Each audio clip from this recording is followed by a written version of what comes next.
We are thrilled to partner with Collider and Hans Zimmer's incredible team to share this experience with you tonight in LA. Ladies and gentlemen, Hans Zimmer.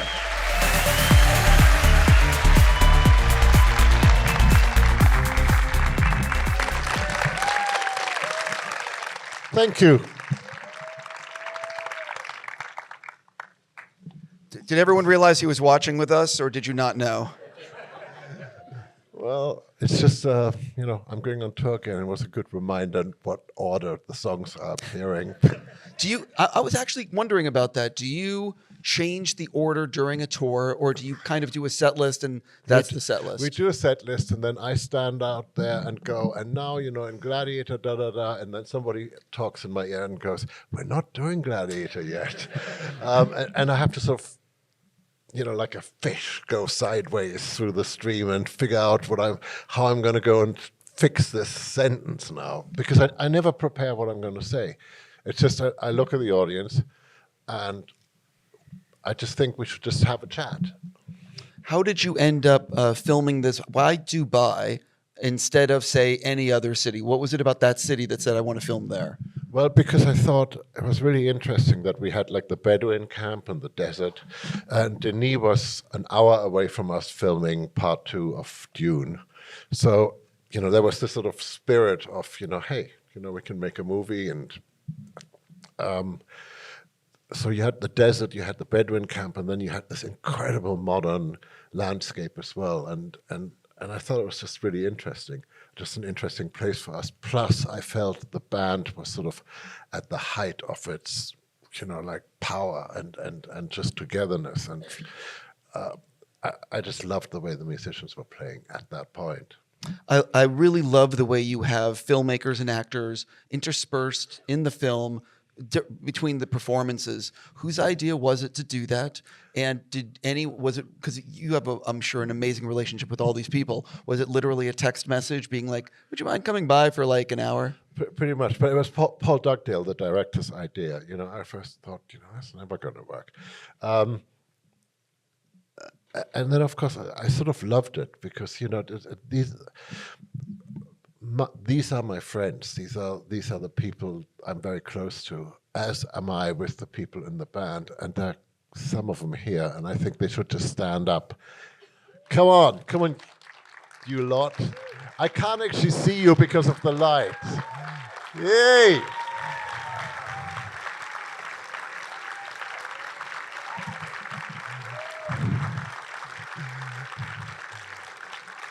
I mean, so I can do this pretty much in every town around the world. Oh, Snowell, did you stand up? Yeah, you did? Okay.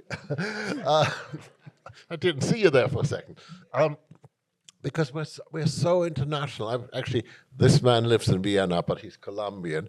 So, we have Venezuelans, we have Americans, we have English people, we have Moldavian, African.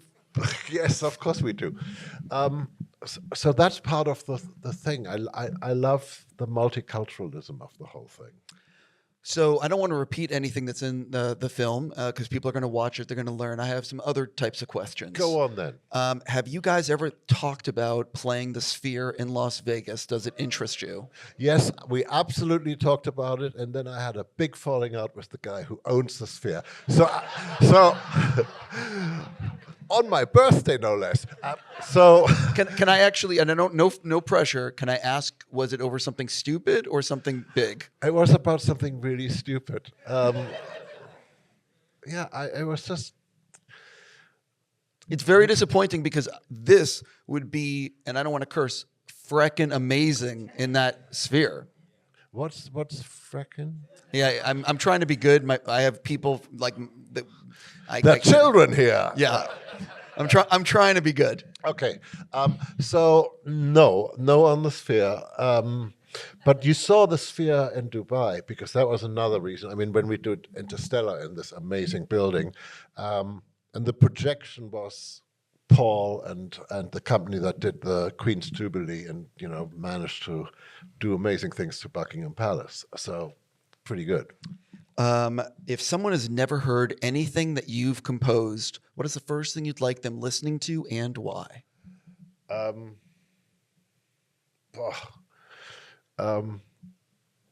It's always the last thing, really. I mean, I sort of love Dune. I love where I am right now. But my style has shifted and changed sort of over the years. Of course it has, because I get bored very easily. So Let's go with and Dune. why? And why? Why? Because it's the Dune family is amazing, because the Dune family, as far as music is concerned, is this band that you just saw up on the screen, and had we not known each other so well, because the first part of Dune was done during COVID, I don't think I would have been able to pull it off, because all the musicians could record at home and they knew what I meant. Do you know what I mean? Because we've been playing together. I think the first two Dunes are masterpieces, and I am over the moon that they've been successful, which is allowing Denis to make Dune Messiah.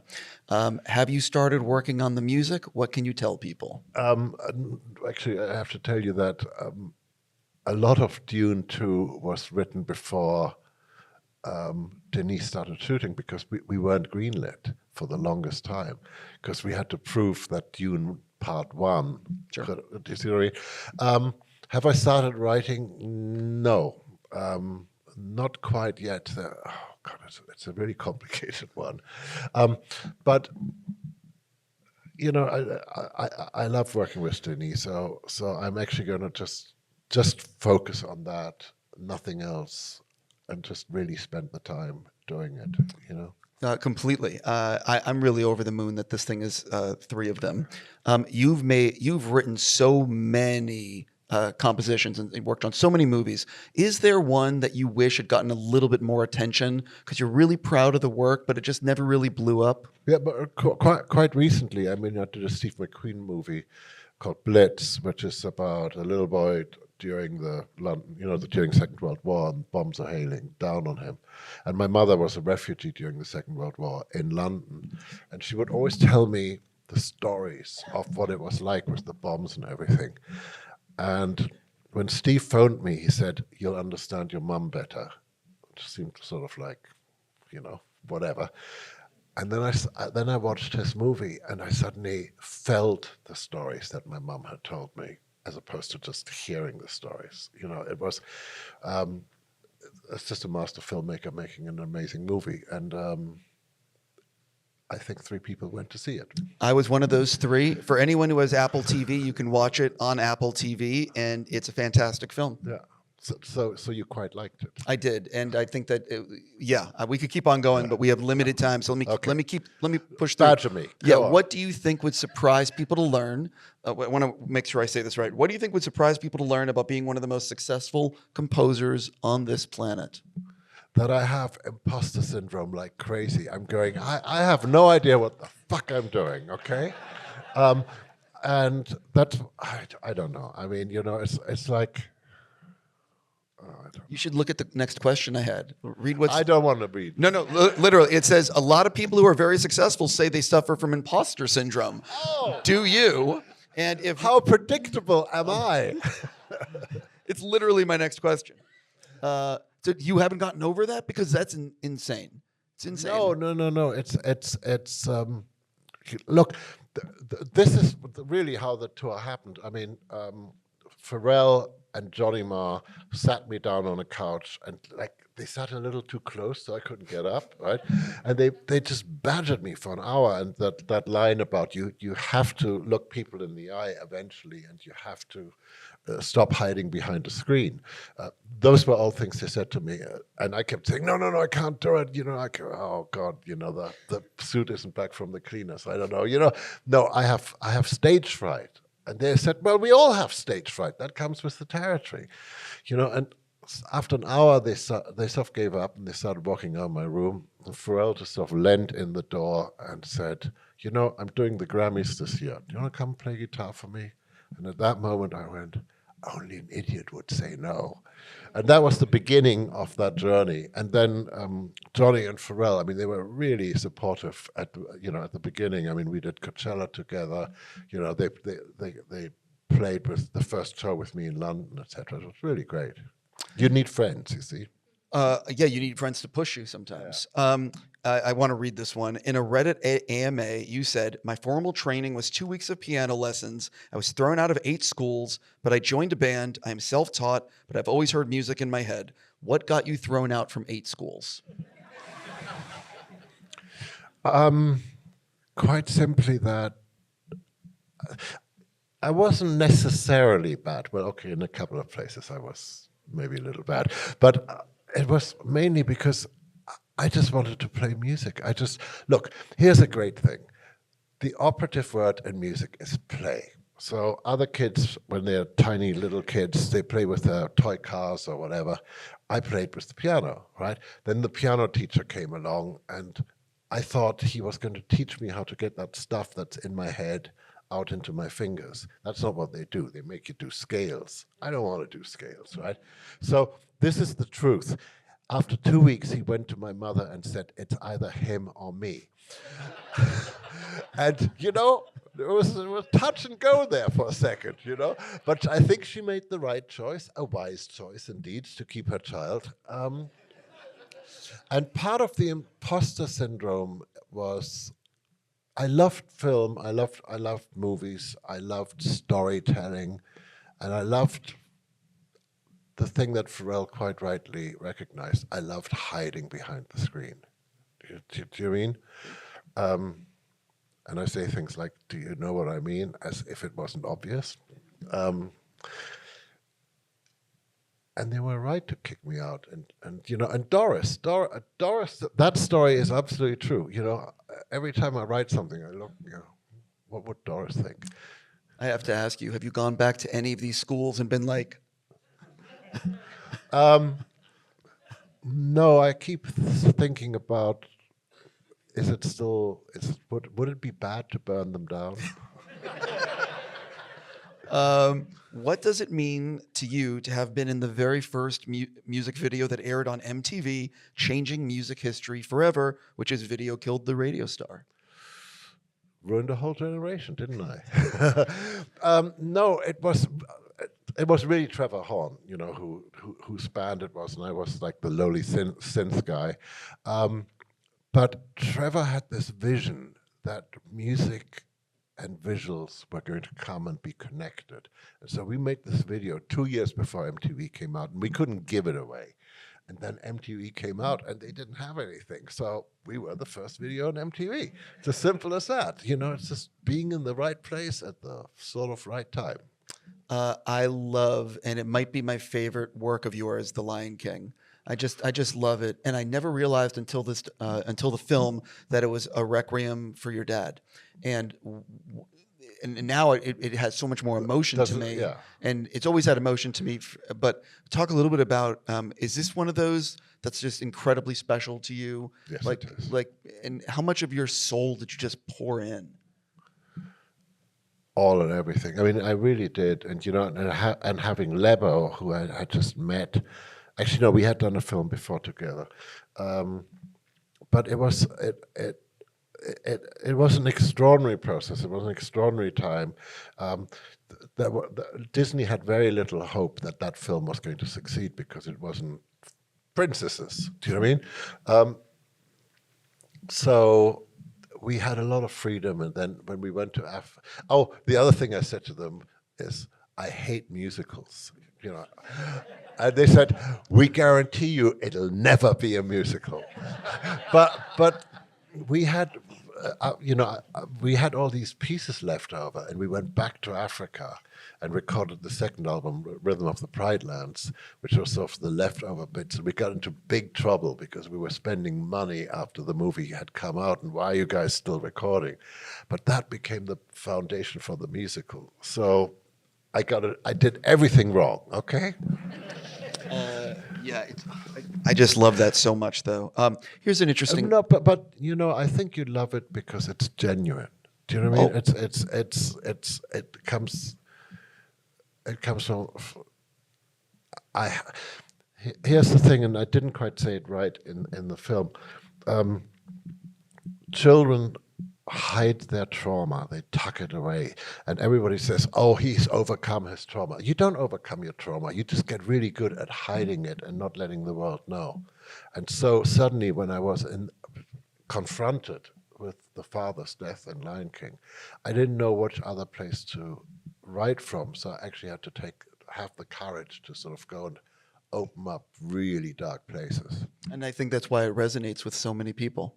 I read, could be wrong, that for The Thin Red Line, which was Terrence Malick, he wanted all the music before he was filming, and that you did like 6.5 hours of music. Is this accurate? It's sort of accurate. He wanted all the music beforehand, true. And then we did record with the orchestra 6.5 hours.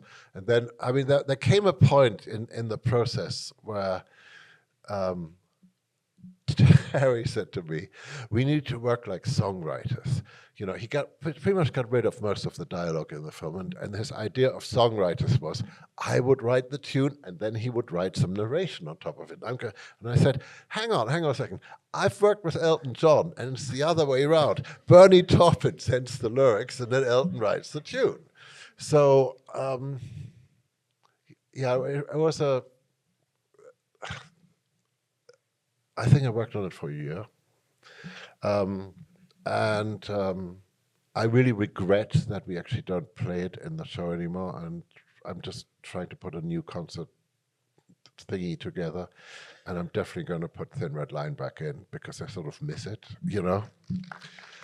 Thank you. This encourages me, right? Well, also, there's a piece of music, and I forget what it's called, from Thin Red Line. That Journey to the Line. Say it again? Journey to the Line, yeah. Or The Forbidden Cue in my book. It's one of those has been like borrowed and mimicked by everyone. I know. So we're going to come back with the original. Another thing that I read, for Sherlock Holmes, you purchased an out-of-tune piano for $200 because, and I want to quote, of its quirkiness, and you use that in the score. Is that true? Not entirely true. So what happened was, I had this idea. At Fox, they have this fantastic reverberating car park. And my idea was to take an old piano, like, you know, just for $200, actually for $100, and demolish it with all that reverb going on, etc. And so they bought me a piano for $100, and I looked at it, and it was so cute, and it was so sweet, and I couldn't destroy it. So off they went again, and the next piano cost $200, and they didn't show it to me because just in case I was going to do this again. So we took, in fact, Slam is here somewhere, and there he is. You know, he destroyed that piano magnificently. You know. Okay, I'll move on. I would imagine you are offered so many projects, and there have to be some that come along and your schedule is just too full, you can't do it, and you have to say no, even though it breaks your heart. Is there one or two or a few things that you've said no to that still haunt you to this day? Not really. I mean, you know, look at the people I got to work with. I mean, the Chris Knowles and the Denis Villeneuves and the John Schlesinger and the Peter Weirs, and I mean, there's a really good list of really great directors, you know, and it's not just a list of great directors; it's close relationships, and I learned something from each of them, you know, and it's not even the learning; it's the support I got, you know. I obviously, like everyone in this room, love your collaborations with Mr. Nolan. And you mentioned that, I believe, was Interstellar, you said was your favorite. I think I think Chris will agree with me. I think we did really well on that one. I mean, there's something good in each one of them. But there's something great in all of them. Okay, but Interstellar is sort of, you know, it's very personal, and I don't think anybody's ever done this thing with like a big pipe organ, and you know, it's like we were really inventive, you know, and I think that was really good. But yes, it was 48 sessions, and actually the story Chris tells about stopping the recording on The Dark Knight the part he didn't tell was, I thought I was going to drop dead. I mean, I was clutching my chest, because we worked so much and we worked so hard, and it was like the middle of the night and we were still recording. And I think he was just worried that his composer was going to die, because there's a history of composers dying, in like Bernard Herrmann, etc., sort of on the movie. Film composers do that. What is it like actually when you're in the heart of the beast and you're composing, you're writing? Do you sometimes go like 2-3 days where you're just in it, or at some point, like after 18 hours, you're like, I gotta sleep because I'm not being as creative because I need sleep? Black Hawk Down was, oh God, that was like 72-hour stints, etc. That was a tough one. Here's the funny thing. It's like, when you have a surgery or something like this, you never quite remember the pain afterwards, right? So when they come along and say, do you want to do another one that's really going to hurt? You go, yeah, sure. You are doing F1, Yes. which is coming out this summer, which is something I mean, if I knew anything, maybe the trailer was coming pretty soon. Is your music in the trailer? What can you tease about your contributions? God, I wrote a bunch of themes, I got together with my friend Steve Mazzaro, who's somewhere here, unless he's already run out. I think he's over there. Is he over there? Where is he? He was right. Yeah, okay. Well, who is an amazing genius and was in this band at one point, but really preferred the life with his wife and being at home and, etc., as opposed to schlepping around the world. But I mean, Steve, it's very important, actually. He did a tremendous amount of really amazing work on this thing, and we are sort of this close to finishing it. I don't want to get you in trouble, but what's been your reaction to the footage? Because I know that Joseph is using all these new, smaller cameras to really get inside the cockpit and deliver something that audiences have never seen. Well, yes. On the other hand, you can go and put a gun to Steve's head and ask him. No, here's the great thing: let us surprise you. Sure. It's worth it. I thought I heard the Man of Steel theme over there, but I could be wrong. Do you know when you compose something that it's going to resonate with people, or does it constantly surprise you? That anybody even, that I still have a job, that I don't get fired. I mean, yes, it's like Blitz with Steve McQueen, since none of you saw it. When he showed it to me, I said, because it's the experience of a child, right, during the war. I said to him, I'm going to write the ugliest, most atonal score ever in the world. That guarantee no soundtrack album. Of course, there's a soundtrack album, but because children, they feel things so much more acutely, and I wanted the adults who were going to see this film just be terrorized by the music. And Steve McQueen, of course, loved that idea. And I just remember getting a text one night from our producers after a couple of weeks of me doing some pretty horrible things. And the text just said, that takes balls. What does it, I want to read this one. What does it mean to you to be such an important part of so many iconic movies that will be remembered long after all of us are gone? Never thought about that. Live in the moment. I absolutely live in the moment. As everybody in my band will testify to, because I can't remember what I'm supposed to be playing from one of those movies that apparently is going to go down in history, So No, I never thought. I've never thought about this. It's a good question, but I think it's a question I don't really want to tackle. Do you know? Because No problem. here's the thing. Okay, here's the thing.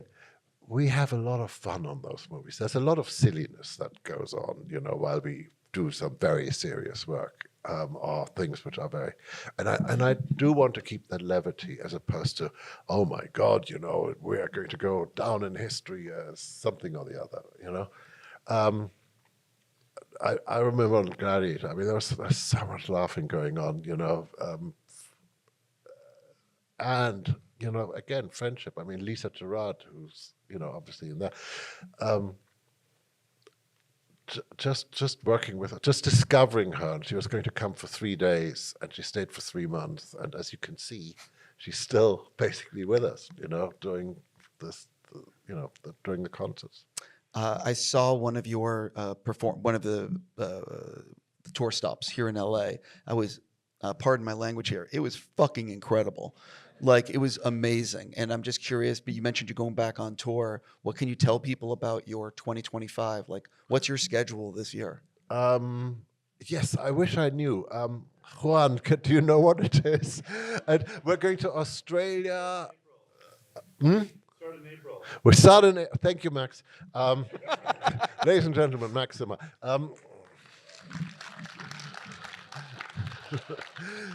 Okay, we start in April. We go to Australia, then we go to China. Are you really going to Oh, China? yeah. Hong Kong, and then Japan, or it might be the other way around, and then Abu Dhabi, which somehow is always like our, the way we go across the world is always somewhat of a mystery to me. When you play some of these dates, do you do 2 dates in one city, or is it just one stop and you're gone? No idea. I avoid looking at the.